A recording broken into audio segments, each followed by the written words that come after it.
Good morning, children.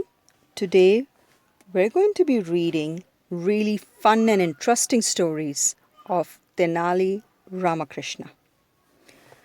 Do you know that Tenali Ramakrishna was a poet and an advisor to the king Krishna Dev Raya?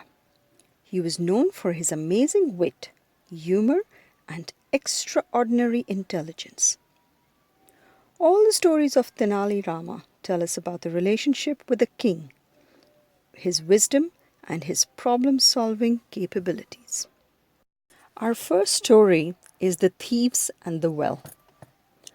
Once, when King Krishnadevya had gone to survey the jail, two burglars who were prisoners there asked for his mercy.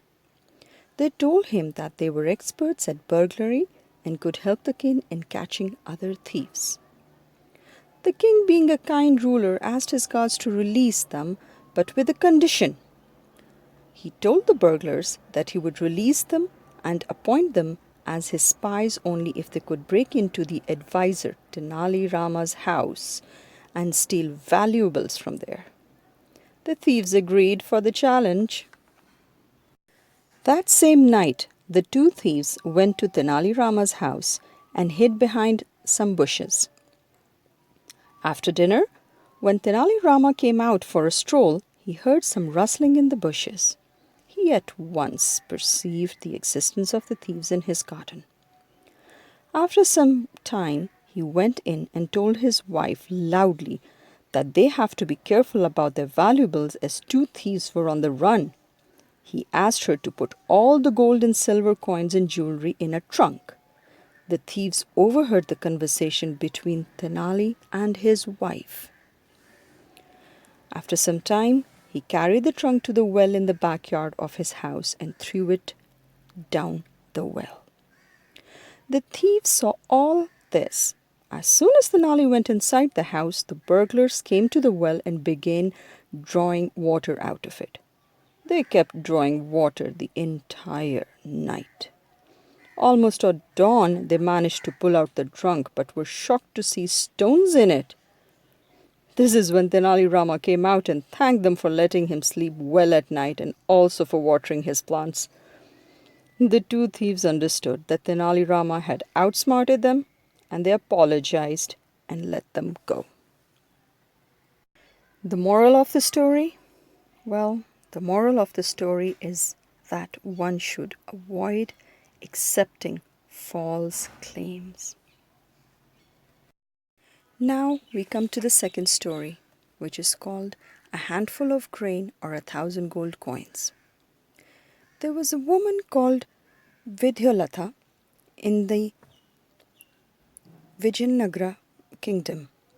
She was proud of her accomplishments in the field of fine arts and was arrogant too. One day she put up a board in front of her house. On the board it was written that whoever would defeat her wit, intelligence, wisdom, and knowledge in Asian books, she would reward that person with 1,000 gold coins. Many scholars took the challenge but could not defeat her. Days passed, but no one could defeat her. One day, a man selling firewood was shouting on top of his voice just outside her house. When this went on for quite some time, Vidyalatha got irritated. She came outside and asked him to sell her the firewood. The man, hearing that, said that he did not want to sell his firewood in exchange of money, but for a handful of grains. Vidyalatha agreed and asked him to dump the firewood at her backyard. The man insisted that she did not understand what he had actually asked for. He further told her that now, if she couldn't pay the exact price of a handful grain, then she must give the 1,000 gold coins and also take off the board asking people to come for an intellectual argument with her. Vidyalatha got angry. She was furious. "What nonsense are you saying?" The vendor replied that it was not nonsense, and she had failed to understand what he meant, and hence had lost her in the war of words. When she heard what he just said, she got very angry. After a heated argument between the two, Vidyalata approached the provincial court. The judge heard that Vidyalata had to say.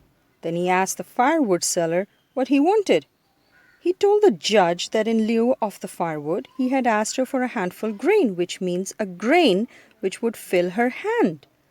Since she had failed to understand such a simple thing, she isn't as wise as she seems to be, and therefore should take off the board in front of her house.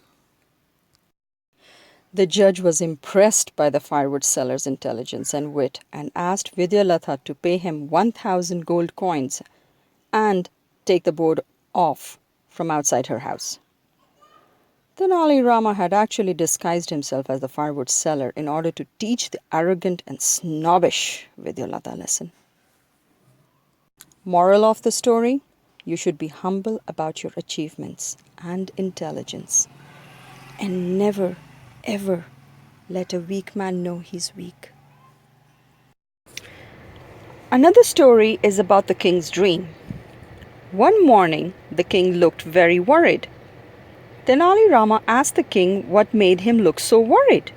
The king answered that it was the dream that he had been having, and it's troubling him a lot. Tenali further quizzed him about his dream. The king told him that he dreamt of a beautiful palace floating in the clouds. It was made of precious stones and had wonderful gardens. But suddenly the dream ended and the king was unable to forget the dream. Tenali was about to tell the futility of such dreams when Chatur Pandit, another minister of the king, told the king that he should chase his dream and make it come true. Chatur Pandit, being a cunning man, had plans to make the king build such a castle and taking a chance of the opportunity to fill his pockets. Tenali knew him very well and was very, very upset. The king asked Chatur to start work on the project, by the way, the very next day. Days went by, but every time the king asked about the project, Chatur would make excuses. He would ask the king a few more questions about the dream and then ask for more time and money. One day, an old man came inside the court of the king and asked him for justice. Since the king was very just and honest, he promised the man that he would be given justice. The old man told the king that he had been a wealthy merchant till a week back when he was looted and his family members killed. The king inquired if he knew who did so, and he said that he did know. The king asked for the name. To the king's astonishment, the old man said he had a dream last night and he saw that he was looted and his family was murdered by the king and Chatur Pandit. Hearing that, the king got angry and asked him how his dream could be a reality. The old man replied back by saying that he was just a mere citizen of an empire whose king was chasing an impossible dream. Getting this reply and on a closer look, the king could make out that the old man was no one else but his own advisor, Tenali Rama. Moral of the story: it is better to avoid wild goose chases.